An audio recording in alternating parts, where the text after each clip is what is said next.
Welcome back in the news details, and let's start our news details here in Rwanda, where Rwanda fully aligns with the statement issued by the African Union and the East African Community in support of Somalia and encourages the pursuit of the path forward based on shared peace and prosperity.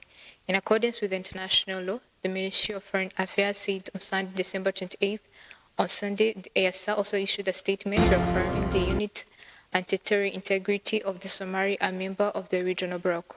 In accordance with EASA treaty, the regional bloc statement states the bloc recognized Somalia with its borders inherited at independence. Somalia officially joined EASA by becoming the bloc's eighth partner state on March 4, 2024. Earlier on December 26, after Israel became the first country to formally recognize Somalia's breakaway region of the Somaliland as an independent nation, the chairperson of the African Union Commission rejected any recognition of the Somaliland and reaffirmed the African Union's unwavering commitment to the unity and sovereignty of Somalia. The Prime Minister, Benjamin Netanyahu, announced on Friday that Israel and Somaliland signed a joint declaration establishing full diplomatic relations, describing it as being in spirit of the Abraham Accords, a set of deals brokered by the United States to establish formal ties between Israel and Arab Emirates. In reaction, Yusuf rated the African Union's unwavering commitment to the unity, sovereignty, and territorial integrity of Somalia, as well as its full support for the efforts of Somalia's authorities to consolidate peace, strengthen state institutions, and advance inclusive governance. Turning to our next story, the National Bank of Rwanda encouraged women in the Trump district to use mobile phones in their financial activities as part of an awareness campaign called Gendana Konte. In the Trump district, 7% of people do not use mobile phones for financial services due to limited knowledge, and the BNR aims to train at least 15,000 people. In 10 districts that BNR has reached so far, it has trained more than 120,000 women. On the other hand, it found that more than 32,000 people own mobile phones but do not use them for income generating or beneficial purposes other than making and receiving calls. Now let's turn our focus to this story, where today, December 29th, 2025, the 31st Ordinary General Delegates Assembly of Musako is held in the city of Kigali. Participants in this meeting of Musako first approved the minutes of the Ordinary General Assembly meeting held on 28th March 2025, then jointly reviewed the key activities carried out in 2025. They also reviewed and approved the action plan and budget for the 2026 financial year. Let's take a short break. We'll be back with international news. Bakiriya bacu beza, Smart Home yahoze ari Danube Home, tubifurije Noheli nziza n'umwaka mushya muhire wa 2026. Muri izi mpera z'umwaka tubafitiye promosiyo ya 25% discount plus free selected gift. Urugero, uragura intebe kuri discount ya 25% tukakongeza ameza cyangwa kabati ka televiziyo cyangwa imisego yo mu ntebe. Uragura igitanda kuri discount ya 25% tukakongeza bed cover cyangwa imisego yo ku buriri cyangwa amashuka. Uragura kandi table à manger kuri discount ya 25% tukakongeza ibisorori cyangwa ibyombo.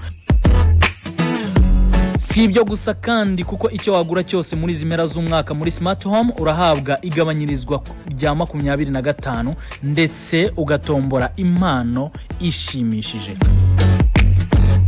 Nuguhera tariki ya 8 kugeza 31 Ukuboza 2025. Icyitonderwa, amategeko n'amabwiriza birakurikizwa.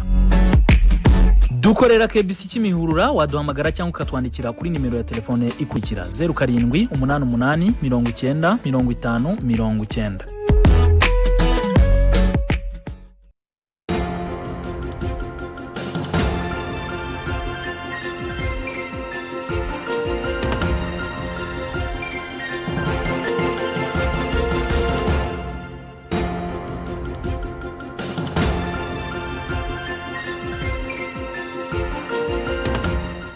Let's take a look into the international news, where Russian President Vladimir Putin and United States leader Donald Trump will hold another telephone conversation in the near future, Kremlin spokesman Dmitry Peskov said at briefing. Sandra Tumukund proceeds. Let's start our international news in Africa.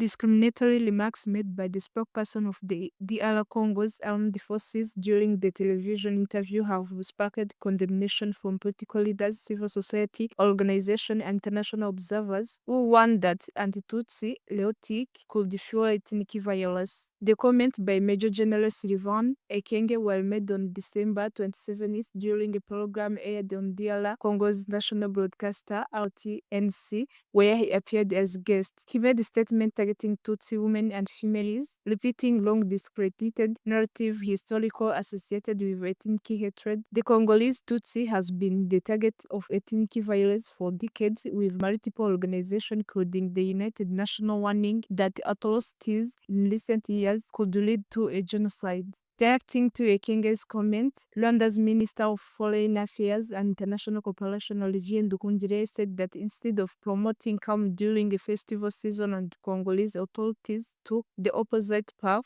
plunging headlong into genocide horror. The minister accused the Congolese authorities of tolerating and in some cases encouraging hate speech against Congolese Tutsi communities, including Banyamulenge. Turning to our next story, Russian President Vladimir Putin and US leader Donald Trump will hold another telephone conversation in the near future, Kremlin spokesman Dmitry Peskov said at briefing. Trump welcomed Zelensky to his Mar-a-Lago residence near West Palm Beach, Florida on December 28, following bilateral talks that lasted more than 2 hours. The two leaders held a video conference with European leaders ahead of his meeting with Zelensky. Trump held a phone call with Putin. Now, concluding our international news, the United States has made a $2 billion pledge for UN humanitarian aid, a U.S. State Department official said on Monday, following major foreign aid cuts by the Trump administrations in 2025. The U.S. slashed its aid spending this year, and leading Western donors such as Germany also pulled back assistance as they pivoted to increase defense spending, triggering a severe funding crunch for the United Nations. UN data shows total U.S. humanitarian contribution to the UN fell to about $3.38 billion in 2025, equating to about 14.8% of the global sum. This was down sharply from $14.1 billion the previous year and the peak of $17.2 billion in 2022. Earlier in December, the United Nations launched a 2026 aid appeal for $23 billion to reach 87 million of people at risk, half the $47 billion sought for 2025, reflecting pledging donor support despite liquid global needs. This is the end of our international news. My name is Tumkule Sandra, and this is Mama Rwagasabo TV. As we come to the end, let's go back with the news headline. Rwanda fully aligns with African Union and EAC on Somalia's territorial integrity. On the international scene, the outcry of Democratic Republic of Congo Army spokesman spreads Anti-Tutsi Putin and President Trump to hold new foreign talks soon, as Kremlin said. Thanks for having me. Stay tuned.